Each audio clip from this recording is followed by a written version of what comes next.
And I want to re-emphasize what Andre had left off with at the end, that this is a highly collaborative endeavor. I happen to be the leader of Theme 4, but we work very closely as a team within Theme 4 to set the direction. In Theme 5, which is about marine and freshwater ecotoxicology, that's led by Hunter Linehan. The structure, I won't go through the entire structure of the CEIN, but the point here is that there's a lot of interaction across the various themes, including the theme that Andre leads, and that led by Jeff Zink, that set the agenda in terms of nanomaterial properties and what we learned from high throughput screening to further propagate those concerns into environmental issues. And we all work very integratively.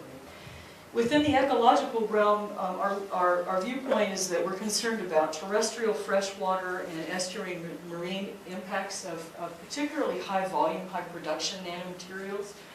And our approach is what we think rather unique. It's in contrast to the standard toxicity testing with standard assays and standard organisms from a regulatory standpoint. We're really looking at ecological processes stemming with populations, community, and ecosystems. That is throughout the full suite of hierarchical scales in ecology.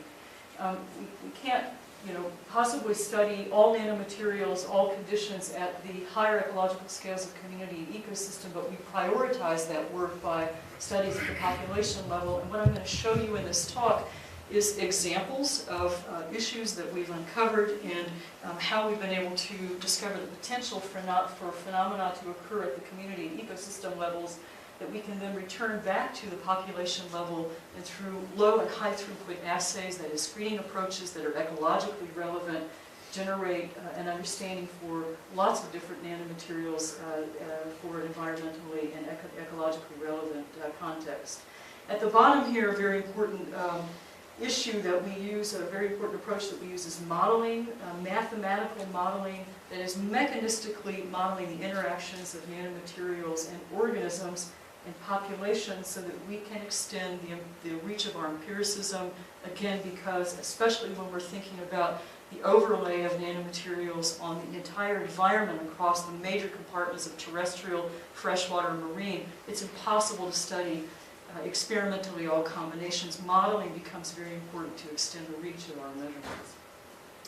I want to go through some examples of some of the types of studies that we've performed that show the potential for ecological effects at these different levels of organization. The first very important one is in the marine ecosystem, looking at the effects of high production titanium dioxide nanoparticles. They inhibit growth under natural light levels due to the production of reactive oxygen species because of the photoactivation of the nanomaterials. So we can see the titanium dioxide, it tightly absorbs onto this diatom. This diatom, its growth rate is repressed as a function of increase in titanium dioxide concentration under UV exposed conditions. When UV is blocked, we see that growth rate is restored. A very important primary producer in marine ecosystems. Thus, this is a very important population effect phenomenon that we're able to uncover by focusing on a key organism in that type of environment. Similarly, from the population standpoint, in the terrestrial realm, plants, agricultural plants in particular, here we have soybean, one of the most important global commodity plants, can be studied relatively more simply under hydroponic conditions. This is the work out of Jorge Gardea-Torres' lab within the center. Again, looking at very high production zinc oxide and cerium oxide nanoparticles and finding that zinc oxide, highly bioavailable under hydroponic conditions. It dissolves, it speciates, it moves up through the plant, it's taken up throughout the plant under hydroponic conditions, showing that there's the potential for that to occur in agriculture. Ceria, on the other hand, remains intact, largely associates with the roots. Also, under the same system, we find that the effects on the plant are that zinc oxide interferes with root growth, but on the other hand, ceria actually causes DNA damage, so it's a genotoxic substance to soybean under this type of study. And so with this type of study, we're able to understand at the population level what's the potential for these high production nanomaterials to affect a very important agricultural crop. Similarly, a very important model organism from the population standpoint environmentally are bacteria. So there's billions of bacteria in every gram of soil. They carry out important functions, catalyzing all nutrient cycling reactions, and these are reactions that also fertilize ecosystems for agricultural production, etc. There's so many different types of bacteria that we could study. Because they perform such an important ecosystem function, what we aim to do is to be able to select sentinel species, if you will, to be able to model the effects of nanomaterials on population growth, as we've done here for cadmium selenide quantum dots. So we have a mechanistic, dynamic energy budget-based model that can effectively represent population growth as a function of toxicant concentration. The different concentrations are represented by these different lines here. And then we're also able to hypothesize mechanisms of the actual nanoparticle effect, in this case for cadmium selenide quantum dots, and then test those hypotheses using the same type of modeling approach. A very effective way, again, to extend the reach of our empirical work studying bacteria, which are carrying out this important ecosystem service of nutrient cycling, which is a sort of a pinnacle of this trilogy of biological hierarchies in our ecological model. So I just want to look a little bit further at that particular example, because with cadmium selenide quantum dots, one of the early things that we had found is that these nanoparticles, due to their generation of reactive oxygen species, are taken up by cells. They're internalized by bacteria. You can see that by all of these little bright spots here. It doesn't happen with salt, cadmium acetate. Cadmium gets sort of locked in the periplasmic space because of the efflux pump mechanism that the cells have for taking care of the toxic metal like cadmium. So this cadmium selenide quantum dot that's taken up in these cells, what happens to that? The reason that we're working across these different biological levels is because, for example, at the community level, this is where we have this kind of pinnacle concern in ecotoxicology, trophic transfer, bioaccumulation, biomagnification. Knowing that an organism highly associates, either in the case of phytoplankton with titanium dioxide absorbed, or here with bacteria and cadmium selenide quantum dots internalized, are they passed on to their predator, in this case the protozoan? And if so, is there biomagnification? And in fact, we find, and so this sort of emphasizes the fact that if we don't concertedly test these types of phenomena, or test for these types of phenomena at these different ecological scales, then we don't discover them. But we find in this particular case that cadmium was biomagnified from the internalization of cadmium selenide quantum dots into bacteria that then became hyper-concentrated in the food vacuole, the digestive apparatus of this much larger, you can see the edge of this protozoan cell here, a much larger protozoan cell. And in fact, the biomagnification was taking place because digestion had been occurring in cadmium, and quantum dots were moving into the cytoplasm, and the protozoan becoming overall enriched in this type of material. So with a much higher production type of nanomaterial, titanium dioxide, we ask, is this also occurring? Is there potential for biomagnification? In this situation, we see an entirely different interaction with bacterial cells. It's more akin to what Theme 500 Linderhand's group has seen with phytoplankton. That is that bacteria tend to become encrusted, and this is seen in wastewater treatment. It's been published by many other authors showing that high affinity of metal oxides for the external membranes of bacterial cells. And in this case, we asked, under this scenario, will this be biomagnified in the protozoan predator? And the answer was not. So unless we are studying these phenomena at these different ecological scales, then we don't necessarily, we're not actually able to predict. And so we have to perform some of these studies at the community level to be able to understand. Now, with regards to the soil microbial community, which is carrying out this very important function of nutrient cycling that is one of the higher value, what we call ecosystem services, we find with zinc oxide and with titanium dioxide, two high volume, high production nanomaterials, that one might expect that they would not be bioavailable in the complex matrix of soil. In fact, this was seen early on with the initial studies looking at fullerenes in soil. They simply disappeared. They become part of the fabric of the soil matrix. Not the case with these metal oxides. These metal oxides are bioavailable as indicated by a dose-response relationship with microbial biomass, decreasing soil DNA, which increase in concentration of the metal oxide, and in fact a shift in the overall microbial community. So the relative abundance of different microbial populations and their presence within the overall community shifted. And then we go back and we ask, well, which taxa appear to be specifically sensitive to these metal oxides? And what we find is that there's some very important narrow taxa from a functional standpoint. Bacterial taxa that are carrying out nitrogen fixation, very important in agriculture, as I'll return to in a second. Carrying out carbon cycling of various kinds, and then particularly methane oxidation, another very narrow function. So here we're starting to get a key from studying at the community level what specific taxa out of the billions of different bacteria within a single gram of soil could be sensitive to these high production nanomaterials. We might very well then turn to these taxa as sentinel organisms that are ecologically relevant that we could use for high throughput screening from an environmental standpoint. Back to the marine environment, the marine ecosystem and population and community levels for a second. Again, I showed you a few minutes ago the important work with marine diatoms at the population level. At the community level, a recent publication showing that zinc oxide taken up by diatoms is then trophically transferred into the predator copepod, and it scales with the dose of zinc oxide in the prey, that is the diatom prey. And so we're finding these community level interactions that, again, couldn't predict necessarily from populations. We have to study them at that level of organization. This then reemphasizes the importance of looking at the entire marine food web, and you can see where the copepod and the diatom fit together within this food web. Turning to mesocosms to study the entire food web is necessary to get a full understanding of the types of interactions that could lead to more sort of drastic effects on food production within this marine ecosystem, which is so critical to society. I want to turn back to terrestrial and looking at the ecosystem level for terrestrial, so we can see that we're, from the marine standpoint, working through population, through community, builds us up to the ecosystem level that has to be studied by using the use of mesocosms.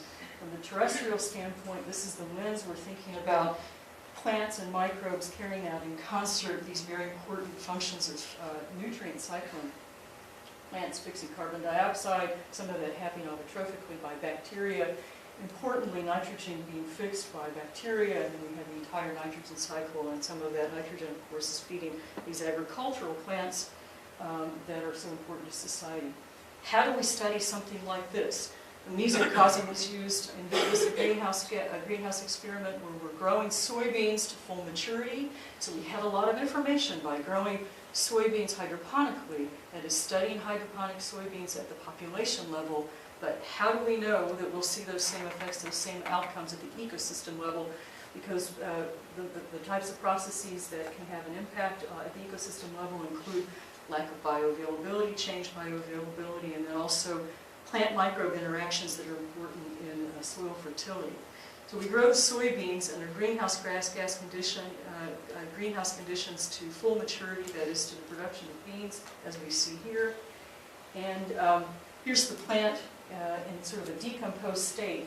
And these different parts here that you see below ground, so these are obviously the leaves and the beans, and these parts that you see below ground associated with the roots, these are the root nodules where symbiotic nitrogen fixation takes place. It's a really interesting, complicated choreography between the plant and the microbe where actually a new organism is formed within these nodules, and that organism, is called a bacteroid, is receiving carbon photosynthate from the plant to drive the very energy expensive process of nitrogen fixation from the atmosphere, which feeds nitrogen to the plant and thereby fertilizes it. With these two high production metal oxides, recall from a few slides ago, we had studied these hydroponically, and we had learned that there was a concentration of ceria within the roots, but under hydroponic conditions we didn't learn, because the nodules weren't formed under hydroponic conditions or formed in soil. We didn't learn whether the ceria would also associate with the nodules and what the impact might be. We had learned that zinc oxide basically transported up through the entire plant and speciated. That's also what we learned when we grew these plants in soil. But we further learned that with more advanced X-ray spectroscopy, X-ray synchrotron methodologies, we learned that we're very sensitive for detecting Ceria nanoparticles. We learned that, in fact, the Ceria nanoparticles not detected by ICP OES or ICP MS in the above-ground biomass were actually mobilized up into the beans, meaning that they would be available to the next generation. When we looked at the ecosystem function of nitrogen fixation within these plant roots, we found that Ceria at a couple of the higher concentrations was very detrimental, in fact, completely obliterated nitrogen fixation potential in these root nodules. And the suggestion here is that, at these higher concentrations, if these actually do occur in soil, these concentrations of nanomaterial would have a deleterious effect on nitrogen fixation as we are relying upon an agricultural production of these types of crops. That would in turn require more fertilizer application to keep crop yield up, which would have also additional environmental impacts. As Andre pointed out, a very important goal within the center is to advance this predictive environmental toxicology within the CEIN. And the idea here is that as we move through these population, community, and ecosystem level studies, we're not only learning about the potential for these important phenomena, bioaccumulation, biomagnification, ecosystem services being impacted. We're learning about the potential for those phenomena, but we're also learning about which organisms might be the most relevant organisms to advance or propagate up into the realm of use as test organisms for high throughput screening. And you can imagine that bacteria, certain bacterial strains would be very useful for that, and potentially embryonic stages of marine organisms that exist within that complex food web that I showed you a few minutes ago. And the idea is that through screening, we can also prioritize in vivo testing around conducting experiments at the community and ecosystem levels and save our resources by prioritizing nanomaterials that we expect to have through screening results effects at those higher levels of organization. An example of rapid screening with bacteria carried out, led by Hilary Godwin's group, Angelique Vasek, first author here, was bacterial high-throughput screening, in this case focusing on cationic polystyrene nanomaterials, were expected to destabilize membranes, probably through inhibiting ROS. But the point here is that working with 4,000 different E. coli single-gene deletion mutants, able to put together entire pathways by which this is taking place. So highly computational environment resulting from all of the results with these 4,000 mutants, but showing the potential for using rapid screening of bacteria, in this case to understand mechanisms of effects on bacteria from one particular nanoparticle. As we think about how do we then take this model for high throughput screening with laboratory bacteria and use this in an environmental context, we know that bacteria are carrying out very important ecosystem services, particularly when we look at nitrogen fixation. We have a system now that we can superimpose on those types of bacteria, nitrogen-fixing bacteria that are expected to live symbiotically or free-living.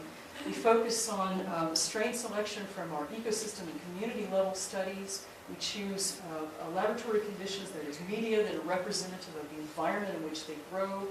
We disperse the nanoparticles so that they're fully bioavailable to those organisms under low content or high throughput types of conditions. And then we have a selective set of assays, because with bacteria in particular, as we can see by the coating of titanium dioxide, we expect the first interface, the confrontation between the nanoparticle and the cell, to happen at the membrane, where membrane potential, membrane integrity, as we saw with cadmium selenide quantum dots, reactive oxygen species, again with quantum dots, but we've also seen with this with other nanomaterials, of course with bacteria, and electron transport chain interference. We can interrogate all of these through a set of assays that we've recruited and tested, including working through the potential for the different types of nanomaterials. Here we chose titania, ceria, and zinc. This would apply to any nanomaterial that you choose to use. could have direct interference or indirect interference with these types of assays, but we have a complete system that's worked out to overcome that and to account for interferences so that we can now recruit environmentally relevant bacteria important in ecosystem service provision and advance those into high content screening, accounting for potential interferences using appropriate positive and negative control techniques. An example of how this is done with an organism that's demonstrative of what we see as the vision for environmentally relevant high throughput screening within the center is a zebrafish high throughput screening platform carried out and advanced by Andre Nell's group. We see here zebrafish, they form these embryos, and there's this robotic plate, pick and plate system. You'll be able to see this if you go to that demonstration at 2 o'clock. During embryonic development, there's a metalloprotease that's formed that breaks through the chorion that allows hatching to occur. This can be observed under high content conditions and observed as a function of application, administration of different nanomaterials, different concentrations, providing a very effective in vivo screen that's concentrated on hatching interference. In a recent publication showing that dissolved metal ions that were affecting the active enzyme within this metalloprotease that confers the chorion opening so that embryo hatching can occur. This can be screened for, and we see a high correlation between the actual in vivo screen with hatching interference as observed through high content methods, and therefore solidifying further that we have this mechanistic high throughput paradigm that's shown here between the active enzyme that was hypothesized to be affected by these dissolved metal oxides and the ions that have been released and the actual hatching interference. So the beautiful thing about a study like this as well is that one learns that this metalloprotease is not simply specific to this zebrafish.